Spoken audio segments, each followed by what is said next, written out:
മക്കളെ നമുക്ക് RPF ഒരു കിടിലം ക്വസ്റ്റ്യൻ സിമ്പിൾ ആയിട്ട് നോക്കിയാടാ. നോക്കിയാൽ RPF കോൺസ്റ്റബിൾ മാർച്ച് 11 ചോദിച്ചാട്ടാ. LCM-ലാണ്. അപ്പൊ അതിന്റെ ലീസ്റ്റ് നമ്പർ എത്ര? 7, 14, 18, 24 ഡിവൈഡ് ചെയ്യുമ്പോൾ റിമൈൻഡർ 4 വരുന്നത് അല്ലെ.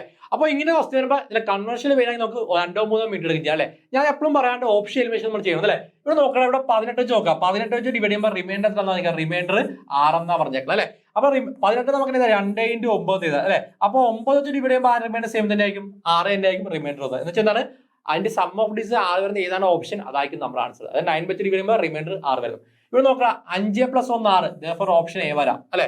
ഇവിടെ നോക്കിയേ 9 ക്ലാസ്സിൽ 8 + 4 12, സം ഓഫ് ഡിസ് 1 + 2 എത്ര? 3, therefore ഓപ്ഷൻ ബി വരത്തില്ല. ഇവിടെ നോക്കാം 5 + 1 6 + 2 എത്ര? 8, therefore ഓപ്ഷൻ സിയും വരത്തില്ല. 5 + 4 9, therefore ഓപ്ഷൻ ഡിയും വരത്തില്ല. നമുക്ക് സം ഓഫ് ഡിസ് 6 വരുന്നതാണ് ഒരു ഓപ്ഷൻ മാത്രമേ. Option A 510 RPF constable March 13 ചോദിച്ച ക്വസ്റ്റ്യൻ ആണ്. ഇത്രയുള്ള ക്വസ്റ്റ്യൻ ചെയ്യാനായിട്ട് വളരെ സിമ്പിൾ ആയിട്ട് സെക്കൻഡ്സിൽ നിങ്ങൾക്ക് ചെയ്യാൻ സാധിക്കും. അപ്പൊ ഇതുപോലുള്ള ഇൻട്രസ്റ്റിംഗ് വീഡിയോസ് ആയിട്ട് നമ്മുടെ ചാനൽ ലൈക്ക് ചെയ്യുക, സബ്സ്ക്രൈബ് ചെയ്യുക, ഫോളോ ചെയ്യുക.